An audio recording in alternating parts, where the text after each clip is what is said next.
it's Becky. Welcome back to my channel. Today I am teaming up with my friend Kim from the channel The Wads, and we are going to tell you guys and share with you guys some tips of how we get things back in order when our house is a mess and you're overwhelmed with all that you have to do, whether that be a big project that you're in the middle of or a lot of projects that you need to do, or just general housekeeping you need to get on top of and get taken care of.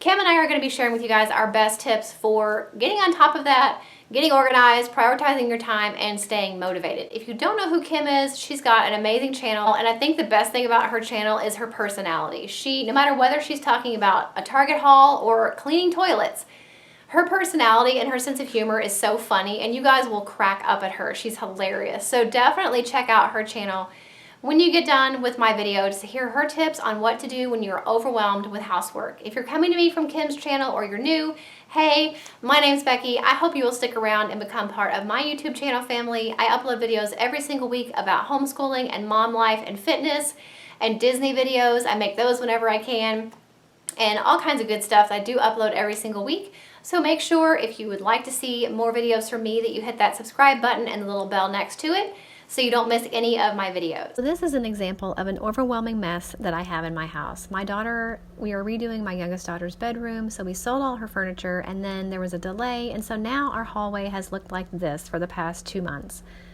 Boxes that we're waiting to use for organization, all of her clothes are in baskets, the ladder, some shelving. Pretty much the contents of her room is thrown up into the hallway, and we have been walking around and stepping over and tripping over this mess for the last 2 months, waiting on her furniture to get here. So it's very overwhelming to me. I don't do well with clutter and mess, and so walking past this every day seriously stresses me out and makes me feel overwhelmed, which was actually the inspiration for this video. I mean, look at this mess. We have to climb over all this to get in the playroom. She's got a basket of her pajamas over there, so whenever she needs pajamas, she has to climb over all that. So it is very, very messy and stressful and overwhelming. So there is just stuff everywhere, and in her closet, it's completely exploded too, because there's no point in organizing it yet because I don't know what we're going to put in her storage bed and what we're going to keep in the closet. So it's just an absolute disaster. She can't even hang clothes here on this bottom rod because there's so much stuff in the floor. She's got junk over here, and it's such a shame because if you guys saw my organization video I did of her room a little while back, I think it's been a year or two ago now, but it was so cute, but things change. We need to get her a new bed and kind of reconfigure her situation. So this is what it looks like before. It's a mess. So I have 3 tips that I always rely on and go back to really prioritize my time, organize my thoughts, and get motivated. And the first thing is to start with the basics. So that means keeping up with the basic household chores that I need to get done to keep the house running. So that's usually obviously cooking meals, doing laundry, unloading and reloading the dishwasher, things like that. So those things I try not to let get too far behind, even if I'm in the middle of a big project or I've got a million projects to do that are looming kind of in the distance. I try to keep up with those things. And that's where it really helps if you can have your kids and or your spouse really try to help you pick up the slack in that general housekeeping kind of department so that you can focus and spend more of your time on maybe a huge mess that you've got in the playroom or a bathroom that needs to be deep cleaned or something like that. Whatever bigger projects that you need to work on, it really does help take a little bit off your plate when you can have your kids or have your husband kind of help you keep up with the laundry, or I have my oldest daughter do a lot of the ironing now because I pay her a little bit to do it, but it gets that off of my plate so that I can focus on other things. You can also set a timer, 5, 10, 15-minute increments, and just do as much as you can in that amount of time. And you'll be surprised at how much you really can get done in 5, 10, 15, 20 minutes. If you stay focused and don't let yourself get distracted by whatever else might be going on. Your living room might look like it threw up, but if you're trying to get your kitchen cleaned, take that 5, 10, 15 minutes and really, really focus on just the kitchen. Don't worry about what's happening in the living room. Don't worry about that mess up in the hallway. Really focus for that amount of time on the kitchen or whatever you're working on before you go and do something else. It really, really does help. And I think setting a timer kind of plays a trick with you because you're kind of in a race against yourself. And I think it's a lot easier to get motivated when you know you're only going to be working on something for 5, 10, or 15 minutes.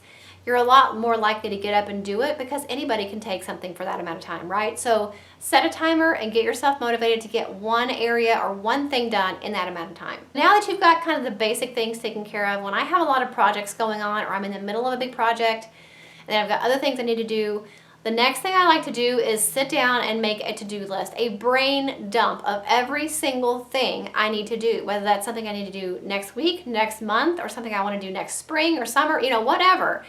I make a list of everything I know I need to do. And after I have all of that out of my head, I can feel a lot more at peace. I feel a lot more, I feel like my brain is a lot clearer when I have all of that out on paper and kind of out of my mind, and I can really sit down now and break that list into categories. So I have a homeschooling category and a home project category and different types of categories that really organizes that list. And then within the categories, I go through and prioritize. So top priority first, all the way down to the last, you know, the least important thing at the bottom. Another really important thing is if you are already in the middle of a big project or a big mess, don't let yourself start another project until that other project is finished. If you think of something else that you need to do while you're in the middle of a big project, don't stop what you're doing and go start that. Just put that other thing you thought of on that brain dump list, prioritize it, and then move on.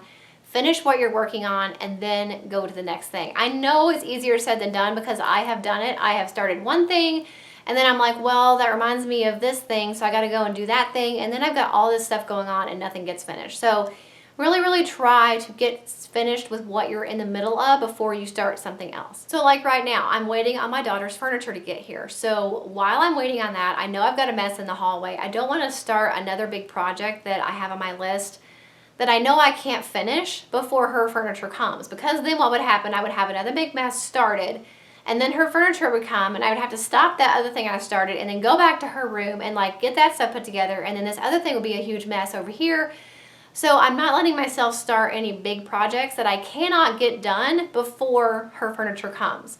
So I didn't have my yard sale yet because I know that's going to take a lot of my time. I didn't start working on the playroom reorganization, which I just did, but I've got to shift things around now to make room for my husband's PlayStation. It's a whole thing. Anyway, I didn't start that yet because I knew I wouldn't have time to finish that before her furniture came. So in the meantime, I have been working on things that I can get done. I have completely deep cleaned her room, the window, the track, the screens, the curtains, everything. Since she really just had a mattress in there, we took everything out and deep cleaned that room, so that way when the furniture does come, the room's already clean. I've cleaned the fan and the light globes and all the baseboards and the trim, and everything I do to deep clean a room has been done to her room so her furniture can be delivered and put in there and it's nice and clean. And the main thing to do when you're overwhelmed by everything you have to do, and I know we get that way because we have so many things to do every single day, but the main thing to do is try to stay focused and take it one day and one project and one chore at a time. My mom always told me growing up that Rome wasn't built in a day, and that is so true. You're not going to get maybe a huge mess cleaned up in one day, but you can do a lot of little things to get to that point where you're going to finish and see the end of the tunnel on that project, and then you can start another project. So I hope those tips were helpful for you guys, and I loved sharing my mess with you because, you know, most of the time you only see the clean side of my life. You don't see that I get involved in these big projects that cause messes too. And like I said, this mess has been in the hallway now for 2 months. All of her clothes have been in baskets in the hallway. Her toys are everywhere. I did finally sell her old nightstand, so that was exciting. So that was something I did while I was waiting for her furniture. You know, I found out what I was going to sell and listed it on Facebook Marketplace or something like that, or put it on, you know, my personal Facebook page or whatever, to try to sell the things that I knew we weren't going to be using again in her new stuff. To make room in the house, to make a little bit of extra money, and so that's kind of stuff that I've been doing too while waiting for her furniture. But I hope these 3 tips were helpful for you guys. Make sure that you check out Kim's channel. I know you guys will love her, and I can't wait to watch her video and hear her tips as well. Thank you so much for watching. Make sure you subscribe if you're not already. Hit that little bell, and I'll see you in the next video. Bye. Thank you so much for watching all the way to the end of this video. If you want to see 2 of my older videos, you can click the links right here. And if you want to subscribe to my channel, if you haven't already, and you definitely should, you can click right here. I upload every single week. I have some links in the description box for some of my favorite stores and products, as well as my P.O. Box address. Check out those links if you're interested in those, and I will see you guys in the next video.